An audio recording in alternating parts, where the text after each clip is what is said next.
Shalom.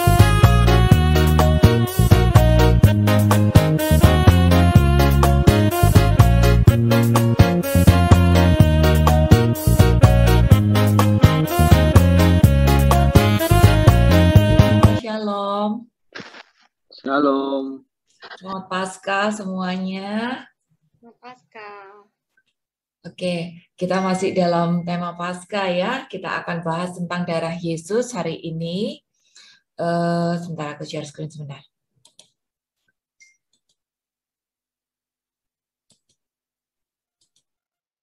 Oke, udah kelihatan ya? Oke, kita akan bahas tentang darah Yesus. Sebetulnya kenapa sih kok harus dengan darah gitu? Pertanyaan dasarnya, kenapa untuk menebus kita, Yesus itu harus mati di atas kayu salib dengan berdarah? Tidak bisakah dia pada waktu manusia awal itu berdosa, lalu dia bilang sama iblis, "Iblis, kamu bandel banget sih. Aku lempar kamu sekarang ke neraka." Kira-kira Tuhan bisa lakukan seperti itu enggak? Bisa, orang dia Allah ya. Tapi kan dia nggak lakukan seperti itu.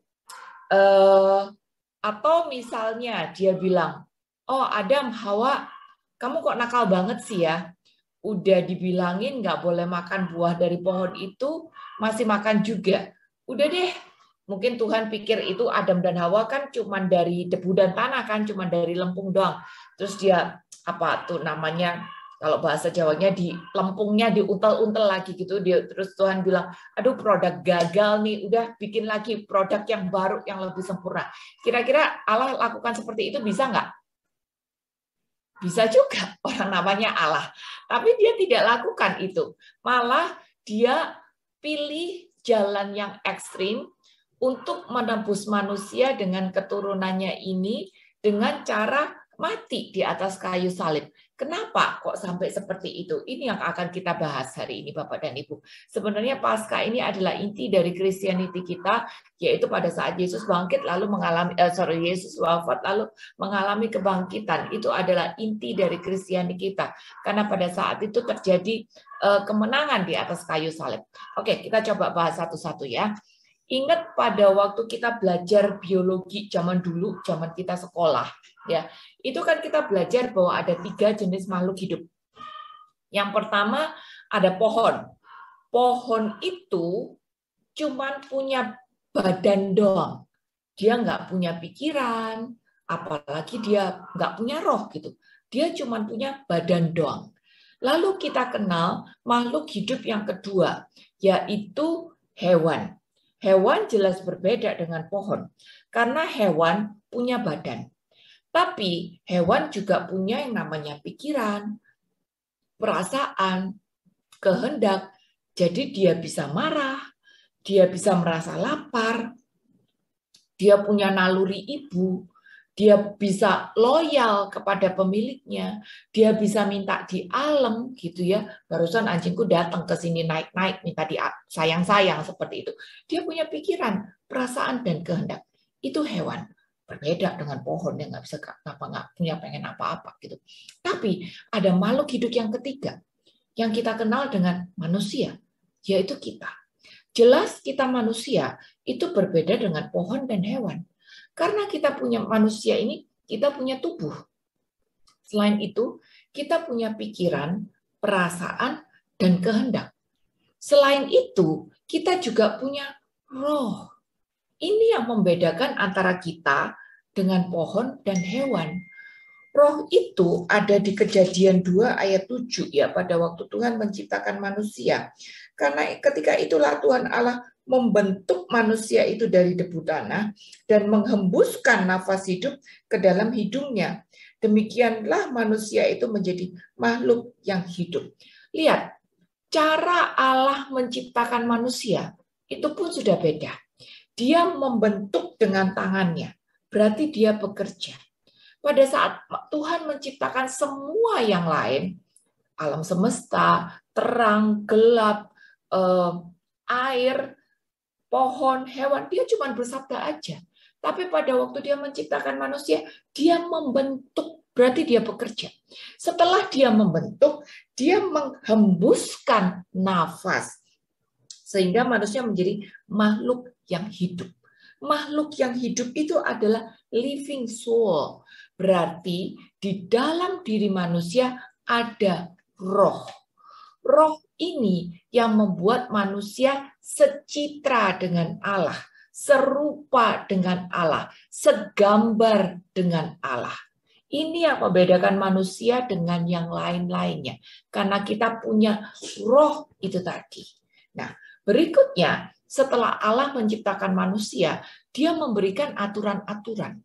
Nah, aturan-aturan itu tujuannya baik.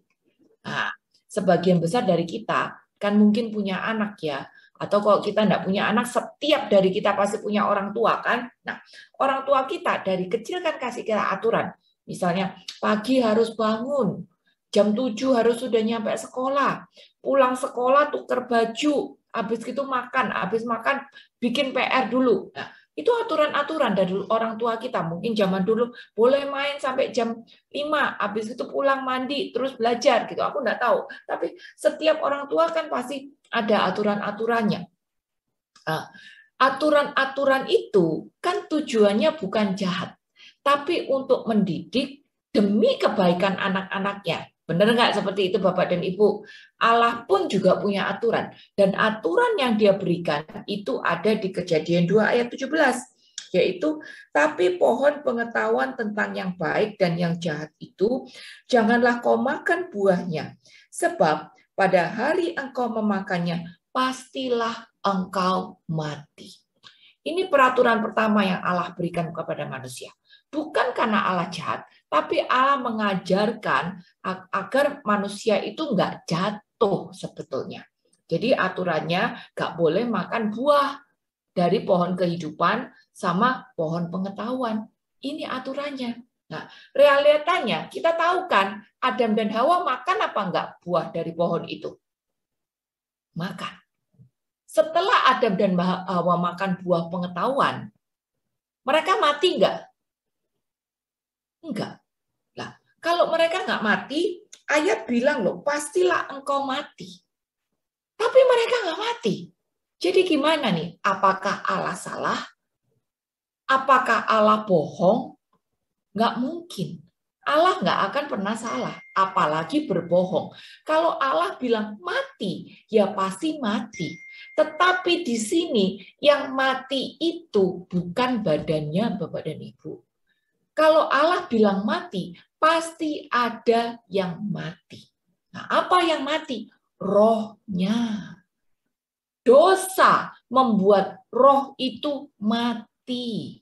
Roma 3 ayat 23 bilang semua orang telah berdosa dan kehilangan kemuliaan Allah. Roma 6 ayat 23 bilang upah dosa adalah maut. Kenapa? Karena dosa membuat kita rohnya mati, itu yang membuat kita terpisah dari Allah.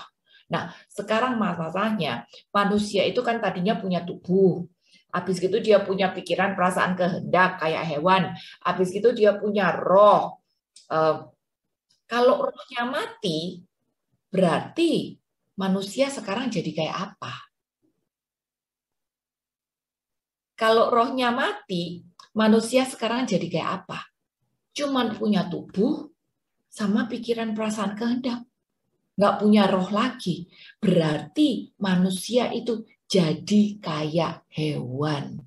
Waduh, serem banget perkataannya, galak banget. Bapak dan Ibu, ini bukan perkataan saya loh. Kita coba buka ya di Mazmur 49. Itu yang aku tulis, itu ayat paralelnya. Jadi ada 3 ayat di dalam Alkitab mengatakan hal yang sama. Mazmur 49 ayat 13, ayat 21, dan 2 Petrus 2 ayat 12. Ini mengatakan hal yang sama. Aku bacakan satu. Tapi dengan segala kegemilangannya, manusia dengan segala kegemilangannya tidak punya pengertian, boleh disamakan dengan hewan yang dibinasakan. Kalau manusia jatuh ke dalam dosa, rohnya mati, berarti sama dengan kayak hewan yang cuma lahir, ujung-ujungnya bakal dibinasakan. Kenapa? Karena tidak punya roh. Yang bernilai kekal itu adalah roh, Bapak dan Ibu, bukan tubuh, bukan perasaan, bukan jiwa. Tapi yang bernilai kekal adalah roh. Jadi sekarang kalau rohnya mati gara-gara dosa, manusia ini statusnya jadi kayak hewan yang terlahir hanya untuk dibinasakan. Apalagi tadi Roma 3 ayat 23, ternyata dosa itu udah menular. Semua orang udah berdosa. Kita Katolik kenal dengan istilah dosa asal. Dosa Adam yang nurun kita di dalam kandungan pun, Mazmur 51 ayat 7 bilang, di dalam kandungan pun kita sudah berdosa. Ini bukti kalau dosa itu nurun. Makanya kalau kita lihat bayi-bayi, nggak ada loh bayi anak-anak kita diajarin marah, diajarin mencuri, diajarin jambak, nggak ada. Tapi kan kita sering lihat bayi kalau maunya apa ya maunya begitu. Kalau nggak dapat langsung nangis. Dibilangin ini bukunya kakak ya, kalau dia mau ya dia ambil aja. Kalau nggak dikasih nangis. Dia pengen apa ya dia pegang aja gitu. Padahal nggak ada yang ngajari. Kenapa? Karena ada yang namanya hakikat dosa. Itu bukti Mazmur 51 ayat 7. Kalau di dalam janin pun, di dalam kandungan pun, ternyata kita ini sudah dikandung di dalam dosa. Nah, gimana dong? Dosa upahnya maut. Roma 6 ayat 23. Padahal kan Tuhan itu menciptakan kita sebagai objek cintanya. Tuhan mau kita bersatu dengan Dia sebagai objek cintanya. Tuhan jelas nggak kepengen kita tuh masuk ke dalam kebinasaan. Tuhan nggak kepengen kita diciptakan dengan indah, habis itu semuanya dibuang ke dalam neraka. Nggak kepengen. Rencana Tuhan itu satu. Pengkhotbah 12 ayat 7. Pada waktu debu kembali menjadi tanah, roh kembali kepada Allah yang menciptakannya. Ini rencana Allah. Lah tapi sekarang bagaimana kalau semua orang itu sudah berdosa? Bapak dan Ibu, kita ini adalah objek cintanya Allah. Bagaimanapun Tuhan tidak kepengen kita terlahir habis itu dibinasakan di dalam api neraka. Maka Tuhan merencanakan sebuah proyek besar, yaitu proyek keselamatan, di mana Dia sendiri menjadi sutradaranya dan Dia sendiri yang harus turun tangan untuk bisa menyelamatkan Anda dan saya. Gak ada orang lain yang bisa menyelamatkan kita selain Tuhan sendiri. Kenapa? Karena sesama kita pun juga berdosa. Walaupun suami, istri, orang tua, anak yang begitu mencintai kita, tidak bisa menyelamatkan kita. Karena mereka juga berdosa. Kalau mereka bilang, misalnya, aduh kesian deh Sila, nanti dia masuk neraka. Aduh, aku aja deh yang gantiin. Misalnya ibuku bilang gitu ya. Aku aja yang gantiin. Gak bisa. Karena iblis juga tahu manusia itu berdosa. Siapapun gak bisa gantiin kita. Sesama manusia berdosa. Jadi manusia yang bisa gantiin kita cuman Yesus sendiri yang tidak punya dosa. Lalu bagaimana dengan kambing domba? Apa bisa menyelamatkan kita? Gak bisa. Karena mereka tidak punya roh. Iblis maunya roh kita. Dia nggak mau kambing domba. Karena kambing domba tidak ada rohnya. Yang salah manusia kok yang suruh bayar kambing domba. Tidak bisa. Jadi manusia cuma bisa dibayar dengan manusia. Dan satu-satunya manusia yang bisa gantiin kita, itu adalah cuma Yesus. Itu rencana Allah. Sehingga apa yang Dia mau pada waktu debu kembali menjadi tanah, roh kembali kepada Allah yang menciptakannya. Bapak dan Ibu, rencana Allah ini sudah dimulai sejak permulaan zaman. Pada waktu Allah melihat Adam dan Hawa jatuh ke dalam dosa, Dia sudah merancangkan sebuah plan B sehingga manusia nanti pada akhirnya bisa kembali kepada Dia. Plan B-nya ada di Kejadian 3 ayat 15. Aku akan mengadakan permusuhan antara engkau dan perempuan ini, antara keturunanmu dan keturunannya. Keturunannya akan meremukkan kepalamu, dan engkau akan meremukkan tumitnya. Bapak dan Ibu, ini kitab Kejadian loh. Jadi ini masih awal banget permulaan zaman. Pada saat Adam dan Hawa baru jatuh ke dalam dosa. Ternyata Allah sudah menyutradarai plan B-nya. Dan Dia ngomong langsung sama iblis, nanti ya iblis ya, keturunanmu akan meremukkan kaki dari keturunan perempuan ini. Keturunan anak manusia. Keturunan Hawa maksudnya. Tapi keturunannya Hawa, perempuan ini, akan meremukkan kepala dari keturunan.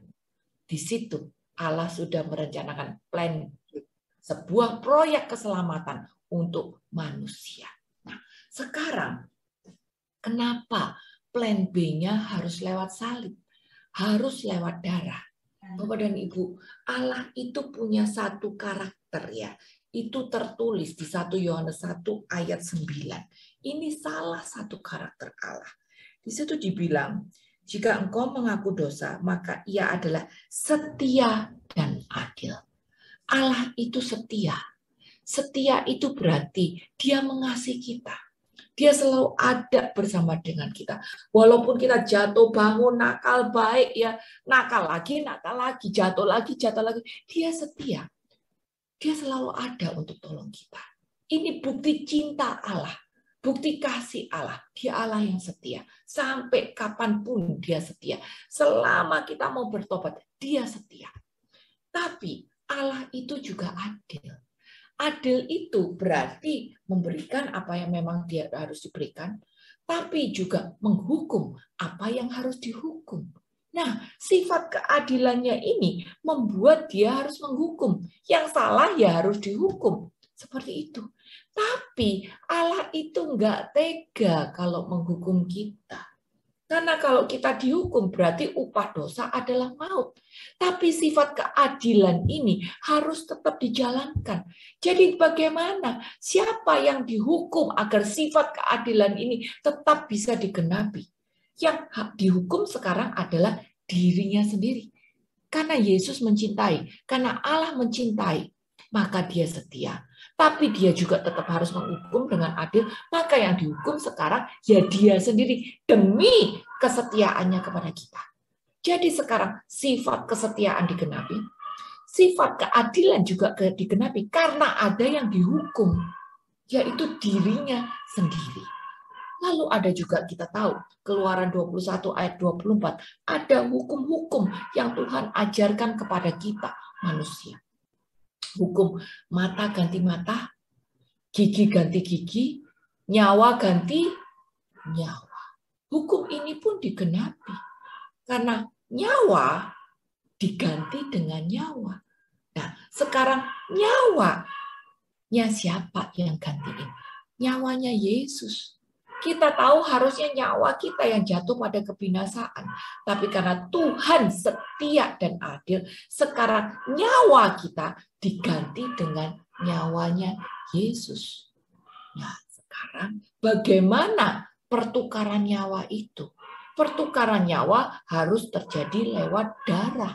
Kenapa? Karena Imamat 17 ayat 11 bilang, di dalam darah ada nyawa. Jadi hukum nyawa ganti nyawa digenapi lewat darah. Karena di situ ada nyawa. Darah itu adalah simbol kehidupan. Di dalam darah ada nyawa, maka ada kehidupan di situ.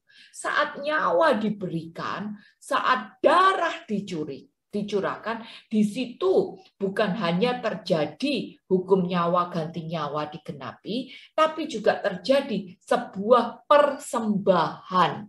Persembahan yang total kepada Allah, totalitas. Ulangan 6 ayat 44 dan 5 itu dari awal mengajarkan kepada manusia.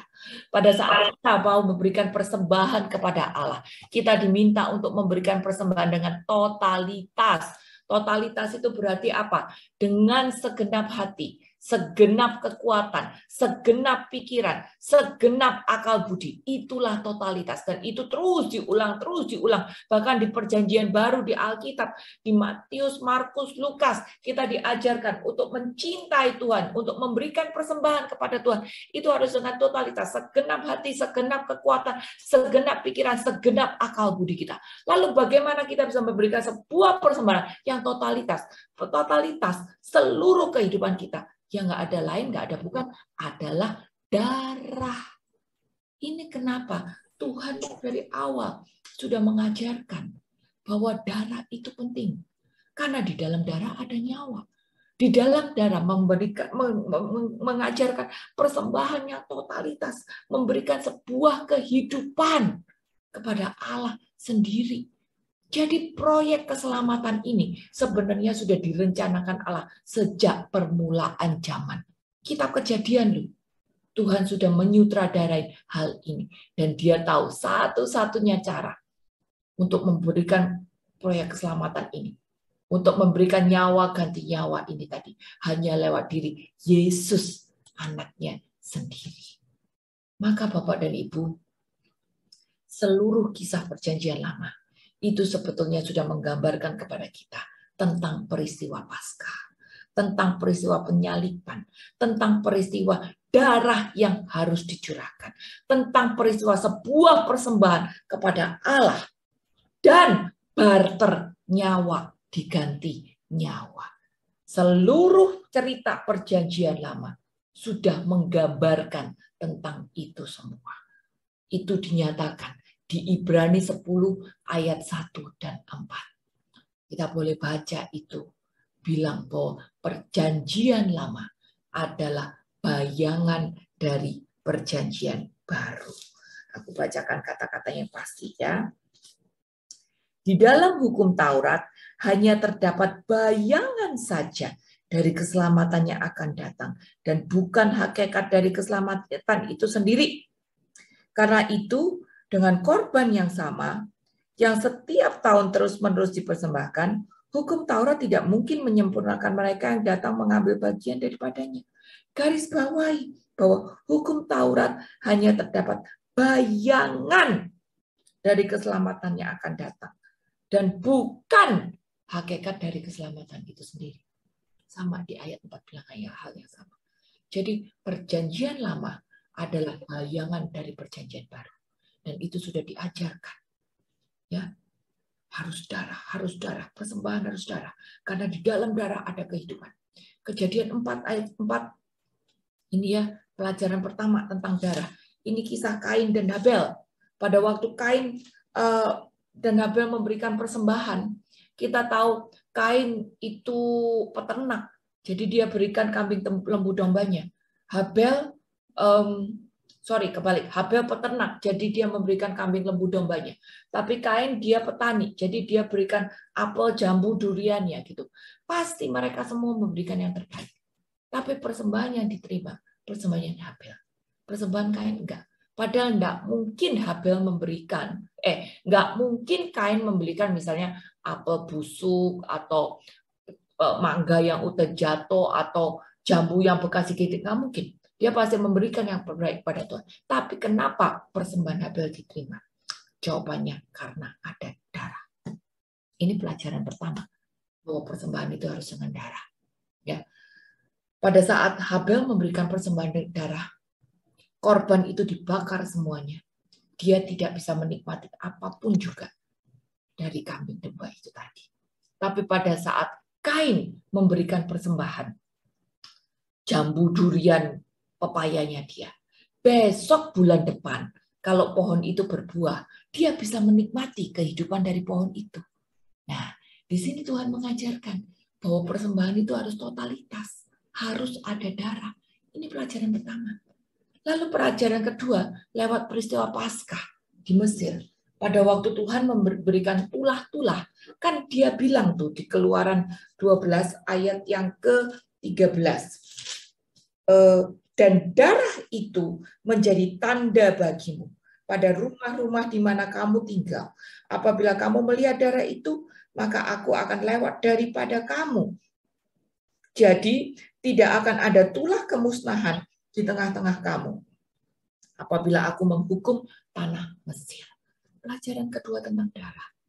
Pada saat domba dipersembahkan, Tuhan bilang darahnya oles di pintu. Kalau ada darah di pintu, malaikat mau lewat. Nggak ada kematian di situ. Dan ini pula yang sekarang terjadi di kita. Ingat, perjanjian lama adalah bayangan dari perjanjian baru. Hari ini juga kita disuruh toreh darah Yesus di pintu hati kita. Bila kita punya darah Yesus, maka malaikat upah maut. Ingat ya, tadi upah dosa adalah maut. Pada saat kita ditoreh darah Yesus, maka maut lewat. Kita tidak lagi mengalami kebinasaan bukan karena kita baik loh. Bukan karena kita tidak berdosa lagi loh, kitanya masih berdosa. Tapi karena darah Yesus yang sudah dipersembahkan, tutup kita, bungkus kita, selamatkan kita. Itu pelajaran kedua tentang darah. Lalu di 2 Tawarikh 29 ayat 24, Tuhan mengajarkan lagi tentang darah. 2 Tawarikh 29 ayat yang ke-24 itu bilang, dan para imam menyembelihnya dan mempersembahkan darahnya di atas mezbah sebagai korban penghapus dosa untuk mengadakan pendamaian bagi seluruh Israel. Bapak dan Ibu perhatikan, ini perjanjian lama. Ingat, perjanjian lama adalah bayangan dari perjanjian baru. Pada perjanjian lama tidak ada yang namanya penebusan dosa, tapi di situ namanya adalah penghapus dosa. Karena belum ada penebusan. Adanya dosa itu baru dihapus. Dihapus dari pandangan mata. Kita bayangin kayak gini ya, sampah ditutup sama kain hitam. Jadi dihapus, gak kelihatan. Tapi sebenarnya sampahnya masih ada nggak? Masih ada. Karena cuma ditutupin doang. Nah sekarang kok sampah cuma ditutup sama kain hitam, kira-kira bau nggak masihan? Bau, kecium. Jadi bisa dosa lagi, bisa dosa lagi. Terus, nggak ada penobatan, nggak ada pertobatan. Tapi di perjanjian baru, hal ini dikenapi. Ingat, perjanjian lama adalah bayangan dari perjanjian baru. Penggenapannya ada di mana? Matius 26 ayat yang ke-28. Itu bilang perkataan Tuhan Yesus sendiri.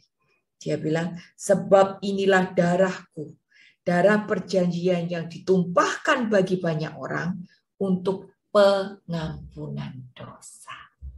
Lihat, perjanjian lama belum ada pengampunan. Dia cuma bilang hapus, tutupin doang. Tapi perjanjian baru digenapi. Ada pengampunan dosa. Annulment, dosa kita hilang 0. Kita balik, dikuduskan lagi. Nah, ini Bapak dan Ibu, penggenapan. Perjanjian lama adalah bayangan dari perjanjian baru. Dan di perjanjian baru, semua ini digenapi oleh darah Yesus. Sekarang kita tahu bahwa penebusan hanya bisa lewat Yesus. Gak ada orang lain yang bisa. Gak ada hewan yang bisa, karena hewan tidak punya roh. Tapi Yesus punya roh. Dan Yesus adalah satu-satunya roh yang tidak berdosa. Maka dia bisa menebus kita. Dan penebusan itu hanya bisa terjadi lewat darah. Kenapa? Karena nyawa hanya bisa diganti dengan nyawa. Nyawa kita hanya bisa dibarter dengan nyawanya dia. Nyawa kita yang harusnya upah adalah maut, diklaim oleh iblis, digantiin dengan nyawanya Yesus. Nah, ini aku udah tulis di sini ya. Tapi sebenarnya yang terjadi kayak begini. Pada waktu Yesus disalib, mati, rohnya terlepas dari tubuhnya. Dia mengatakan, Eli, Eli lama sabachthani. Ya, waktu itu kita misa Jumat Agung kan, rohnya terlepas dari tubuhnya. Kita bayangkan ya, kita bayangkan. Rohnya, aku cerita sedikit ya. Dia itu diadili di meja Litostrotos, Yohanes 19. Itu meja pengadilan. Semua orang yang dibawa ke pengadilan itu pasti orang berdosa. Apalagi semua orang memang sudah berdosa. Apalagi dibawa ke pengadilan, pasti ada dosanya. Jadi yang nungguin di meja Litostrotos itu adalah iblis. Karena hukuman yang terjadi pada waktu itu cuma 3 macam. Yaitu dirajam sampai mati, dicambuk sampai mati, dan disalib sampai mati. Itu hukuman yang terjadi pada waktu itu.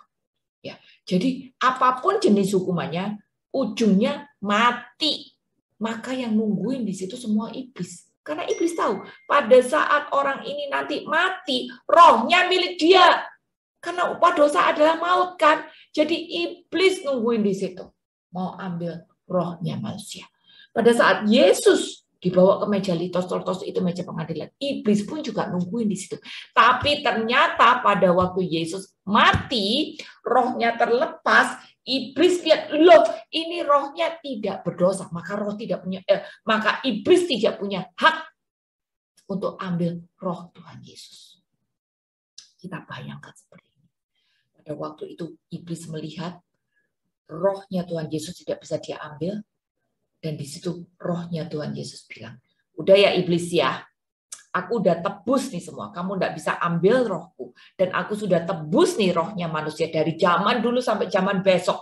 Mulai sekarang, setiap manusia yang mengaku bahwa aku adalah Yesus Tuhannya, kamu nggak punya hak lagi. Kira-kira kita bayangkan Yesus ngomong itu pada iblis. Saat itu terjadi yang namanya pertukaran di atas kayu salib. Hukum nyawa ganti nyawa digenapi.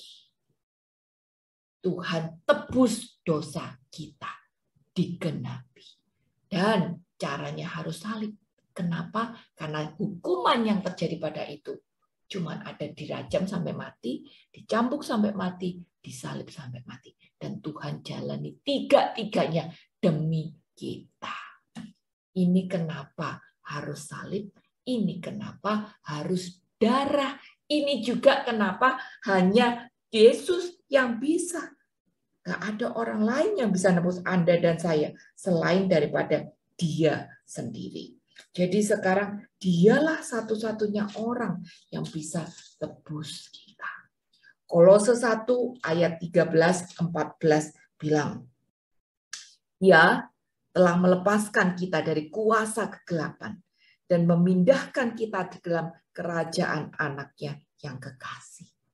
Lihat, tadi Roma 6 ayat 23 bilang upah dosa adalah maut. Tapi Kolose 1, 13-14 bilang Ia telah melepaskan kita dari kuasa kegelapan. Hukum maut yang harusnya Anda dan saya jalani, Dia sudah pindahkan kita ke dalam kerajaan Allah. Maut yang harusnya kita hadapi, Dia tarik kita. Dan Dia pindahkan kita ke dalam kerajaan anaknya yang kekasih. Maka hanya di dalam Dia kita mendapatkan penebusan atas setiap dosa-dosa kita. Jadi cuma Yesus yang bisa nebus kita. Kambing domba tidak punya roh, tidak bisa tebus siapapun juga. Ibrani 9 ayat yang ke-22 itu bilang, dan hampir segala sesuatu disucikan menurut hukum Taurat dengan darah. Tanpa darah tidak ada pengampunan dosa. Lihat Bapak dan Ibu dari tadi berapa kali kita baca. Sejak awal kitab Kejadian udah ngomongnya darah. Jadi sebetulnya Alkitab ini penuh dengan darah. Mengajarkan kepada kita bahwa hanya lewat darah Anda dan saya bisa bebas. Hanya dengan darah Yesus semua hukum Taurat, semua hukum bisa digenapi. Hanya lewat darah Anda dan saya bisa dibebaskan dari maut. Ibrani 9 ayat 28. Demikian pula Kristus hanya satu kali saja mengorbankan dirinya untuk menanggung dosa banyak orang. Sesudah itu, Ia akan menyatakan dirinya sekali lagi tanpa menanggung dosa untuk menganugerahkan keselamatan kepada mereka yang menantikan Dia. Bapak dan Ibu, darah Yesus itu suci. Kita tahu karena Dia adalah anak Allah. Maka Dia tidak perlu seperti zaman dulu Perjanjian Lama yang setiap tahun ahli Taurat harus masuk lagi, korban lagi, masuk lagi, sembelih domba lagi untuk minta ampun. Untuk minta ampun. Tapi Yesus sekali cukup karena Dia Allah sendiri. Dan satu kali itu Dia korbankan darahnya cukup untuk menebus dosa seluruh dunia dari zaman dulu sampai zaman nanti. Sampai akhir daripada dunia ini. Satu kali aja cukup. Nah, sekarang ya kita perhatikan ini. Kalau Yesus satu kali aja cukup mengorbankan dirinya untuk menanggung dosa banyak orang, sesudah itu Dia akan menyatakan dirinya sekali lagi. Ini bicara tentang kedatangannya yang kedua. Jadi Katolik itu juga mengimani loh kedatangan Yesus yang kedua. Ya, Katolik juga mengimani. Ingat, Kalau kita di misa kan selalu bilang, marilah menyatakan iman kita. Apa? Wafat Kristus kita maklumkan, kebangkitannya kita muliakan, lalu apa? Kedatangannya kita rindukan. Berarti Katolik mengimani kedatangan Yesus yang kedua. Tapi pada saat Yesus datang yang kedua, dia tidak lagi datang untuk menebus dosa manusia, tapi dia datang untuk menganugerahkan keselamatan. Bagi siapa? Baca ayat nih, baca ayat 28. Bagi setiap mereka yang menantikan dia. Berarti apa? Bukan untuk semua orang. Hanya untuk mereka yang menantikan dia. Siapa orang yang menantikan dia? Orang yang menantikan dia pasti berjuang. Pasti siap-siap. Pasti berjuang untuk berubah. Pasti lahir baru. Pasti hati, pikiran, mulut, ketigakan semua menjadi lebih baru. Memperbaiki diri sendiri. Ini adalah tanda kalau kita menantikan kedatangan yang kedua. Siap-siap. Jadi kita sudah ditebus. Yesus mati lebih dahulu, nyawa ganti nyawa. Pada saat Yesus bangkit, dia menjadi koko, kakak yang sulung, karena memang dia harus duluan. Maka setelah Yesus bangkit, terjadi kebangkitan roh. Banyak roh masuk ke dalam taman Firdaus. Termasuk Anda dan saya, yang sudah menerima anugerah keselamatan oleh darah Yesus. Kita pun juga harus bersiap-siap untuk mempertahankan keselamatan ini. Kenapa? Karena darahnya sudah dicurahkan untuk Anda dan saya. Ibrani 9 ayat 25 bilang, ia bukan masuk untuk mengulang-ulang mempersembahkan dirinya sendiri sebagaimana imam besar setiap tahun masuk ke dalam tempat kudus dengan darah yang bukan darahnya sendiri. Enggak. Tuhan Yesus masuk sekali. Karena apa? Dia sendiri yang kudus. Dia adalah Allah yang kudus. Zaman dulu perjanjian lama hanya gambaran doang, bayangan doang. Makanya Imam Agung zaman dulu masuk setiap tahun. Ciprat darah lembu, ciprat darah lembu. Itu pun dia harus masuk ke dalam ruang maha khusus dalam keadaan kudus. Kalau dia nggak puasa, doa, dia nggak menguduskan dirinya, ketemu, masuk ke dalam ruang maha kudus, Bapak dan Ibu. Aku lupa bawa contoh. Tapi di zaman itu tuh bait Allah tuh ada 3 ruangan. Halaman, ini tempat yang Yesus marah-marah karena di halaman itu ada banyak orang dagang lembu pada waktu itu, semua umat udah masuk. Lalu di ruang yang di bagian yang tengah ini ada yang namanya ruang kudus. Di sini cuma imam-imam aja yang boleh masuk. Lalu yang paling dalam yang dibatasi oleh tabir ini namanya ruang maha kudus. Ruang maha kudus itu di dalamnya ada yang namanya tabut perjanjian. Di dalam tabut perjanjian itu ada yang namanya mana, 2 loh batu sama tongkat Harun, ya. Itu adalah simbol representasi kehadiran Allah. Dan untuk masuk ke dalam ruang maha kudus itu cuma imam besar 1 tahun sekali. Setelah dia mentahirkan dirinya, dia memberikan persembahan darah lomba diciprat-cipratin sambil sembahyang dia. Tapi dia harus dalam keadaan kudus. Maka pada saat Imam Agung itu masuk, kakinya diikat sama tali, lalu dikasih kelintingan. Jadi pada saat dia jalan keliling-keliling, ciprat-ciprat darah bunyi kelinting kayak gitu. Kenapa? Karena kalau dia tidak kudus, ketemu representasinya Allah di dalam tabut perjanjian itu, maka dia akan mati. Itu tabut perjanjian itu kudus. Ruang maha kudus itu kudus, walaupun itu bukan Allah sendiri, tapi itu kudus. Pada saat ada manusia masuk di situ dalam keadaan tidak kudus, dia akan mati. Lalu bagaimana kalau ada imam agungnya mati di dalam? Tidak ada orang lain bisa masuk. Itu kenapa tali diikat tali kakinya, biar bisa diseret keluar. Biar bisa diseret keluar. Kalau dia udah nggak ada punya kelinting, ditungguin 10 menit, 15 menit, nggak kelinting, waduh mati ini. Tinggal diseret keluar. Itu yang terjadi. Dan itu semua ditutup sama tabir. Tabir itu utuh. Ini terjadi pada waktu Yesus mati. Ada gempa bumi gede banget kan. Dan tabir itu terbelah 2. Dahsyat. Kita tidak belajar hari ini. Tapi ada tanda-tanda dahsyat. Yesus mati. Tabir itu terbelah 2. Dan semua orang bisa masuk ke dalam ruang maha kudus itu tadi. Itu menjadi bukti kalau setiap Anda dan saya sekarang bisa masuk ke dalam ruang maha kudus tanpa imam manusia. Karena Yesus sekarang yang menjadi imam kita. Darah Yesus sekarang yang melayakkan kita masuk ke dalam ruang maha kudus, ketemu Allah sendiri. Bahkan manggil Allah Bapa. Jadi kalau ada orang nanya, lu kok berani-beraninya manggil Allah Bapa? Kita bisa bilang, lah disuruhnya begitu kok, gitu. Emang disuruhnya begitu, disuruh manggil Bapa.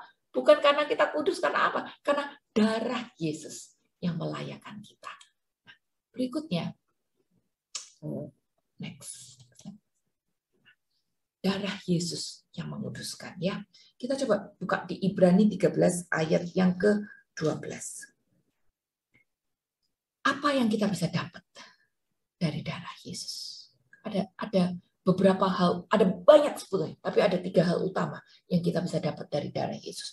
Ibrani 13 ayat 12. Itu jugalah sebabnya Yesus menderita di luar pintu gerbang untuk menguduskan umatnya dengan darahnya sendiri.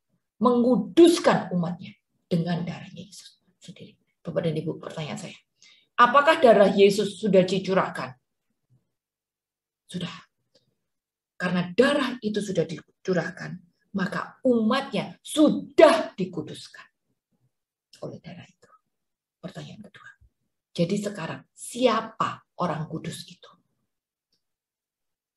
Siapa orang kudus itu? Boleh diulang ya, yang mau jawab.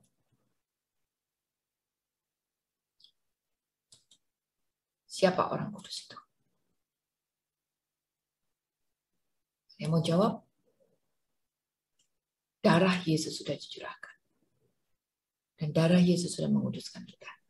Jadi sekarang siapa orang kudus itu? Pak Yohanes mau jawab? Kita yang udah dibaptis dalam nama Tuhan Yesus. Ya, jadi orang kudus itu bukan santo-santa. Bukan orang-orang yang sudah lulus di atas sana.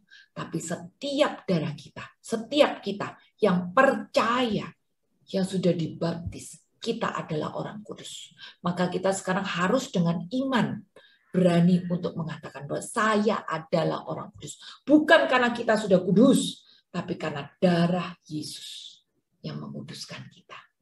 Itu ada beberapa ayat paralelnya. Aku catat di situ Ibrani 10 ayat 10 sampai 14 ya. Ada lawannya juga Ibrani 9 ayat 13 ya.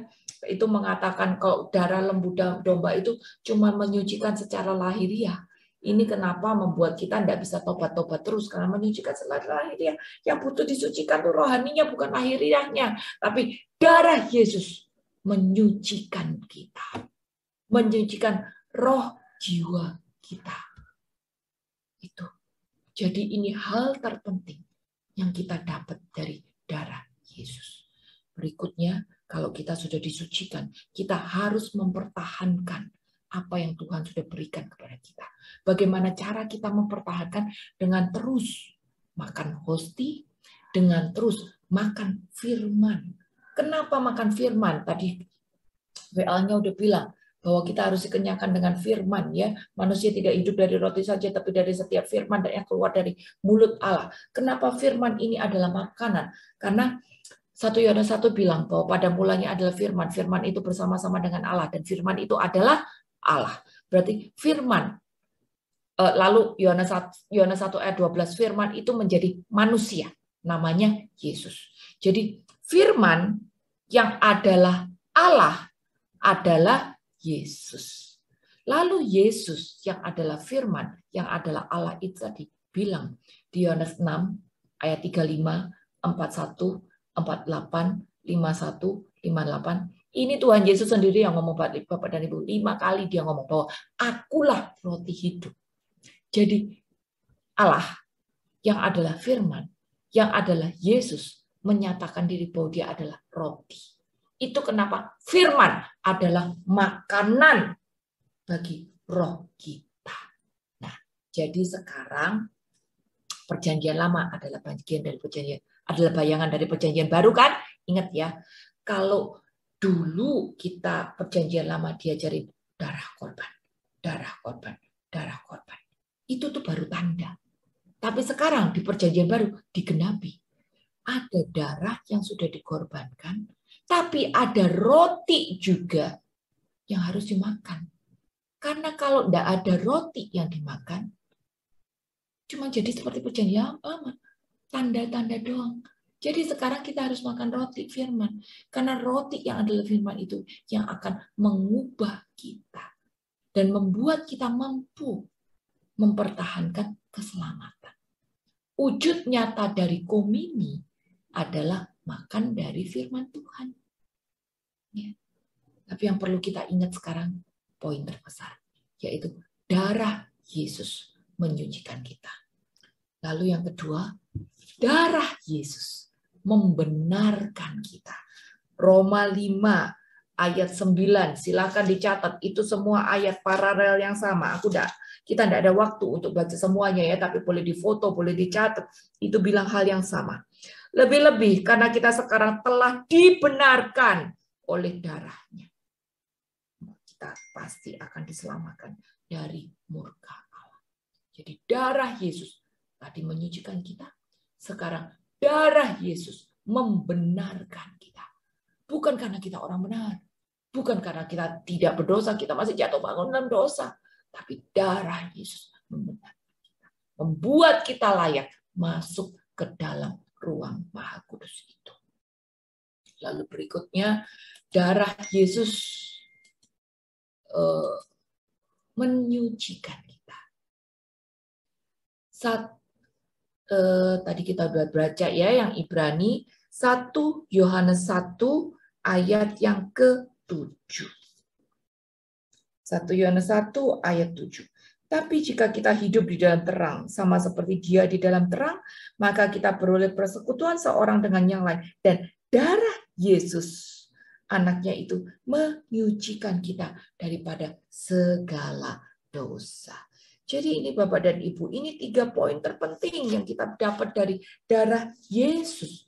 Dia menguduskan, dia membenarkan, dia menyucikan. Dan semua itu dirangkum di 1 Korintus 6 ayat 11. Tetapi kamu telah memberi dirimu disucikan, kamu telah dikuduskan, kamu telah dibenarkan dalam nama Tuhan Yesus dan dalam roh Allah kita. Ini poin terpenting. Oleh salib Yesus, kita ditebus, kita diselamatkan dari maut. Tapi oleh darah Yesus, kita sudah dibenarkan, disucikan, dan dikuduskan. Maka sekarang, posisi kita yang sudah ditebus, dibenarkan, disucikan, dikuduskan, posisi kita ini adalah orang-orang yang berhutang. Roma 8 ayat 12 bilang, jadi saudara-saudara, kita adalah orang yang berhutang, tapi bukan lagi kepada daging, supaya hidup kepada daging. Kalau bukan hutang daging sama daging, hutang apa? Ya hutang darah. Itu Efesus 1 ayat 7, ayat paralelnya. Jadi kita ini sekarang posisi hutang darah. Maka bagian kita sekarang adalah mempertahankan keselamatan. Agar apa yang sudah diberikan oleh Yesus tidak menjadi sia-sia. Keselamatan ini bukan karena kita berbuat baik, aktif, atau donasi, atau apa. Tapi keselamatan ini adalah kasih karunia, kado, gratis dia berikan kepada Anda dan saya. Hanya dengan percaya oleh iman. Efesus 2 ayat 89, 8 dan 9. Hanya dengan percaya kita mendapat keselamatan. Dan oleh keselamatan itu membuat kita bebas dari upah maut. Membuat kita dibenarkan, disucikan, dan dikuduskan. Maka kita sekarang utang darah. Kalau kita mempertahankan keselamatan, karena kita ingat kita ini utang darah, dan kita mau kembali kepada rencana awal Bapak. Roh kembali kepada Allah yang menciptakannya. Ini Bapak, Ibu kasih karunia Tuhan. Tuhan ini adalah satu-satunya orang yang lahir dengan cita-cita agar dia bisa mati mencurahkan darahnya di atas kayu salib. Setiap dari kita punya cita-cita. Mau jadi pilot, dokter, suster, YouTuber hari ini. Tapi Yesus lahir dengan sebuah cita-cita agar dia bisa mati di atas kayu. Maka bagian kita sekarang yang sudah ditebus, yang sudah disucikan, dibenarkan, dikuduskan. Ingat bahwa kita ini adalah orang yang berhutang darah. Oleh darah Yesus kita terima kasih karunia keselamatan. Jadi, kok terputus. Jadi sekarang semoga di Paskah ini, lewat pengajaran ini, kita punya sedikit pegangan yang mengingatkan kita untuk introspeksi diri bahwa kita ini adalah orang-orang yang berhutang darah.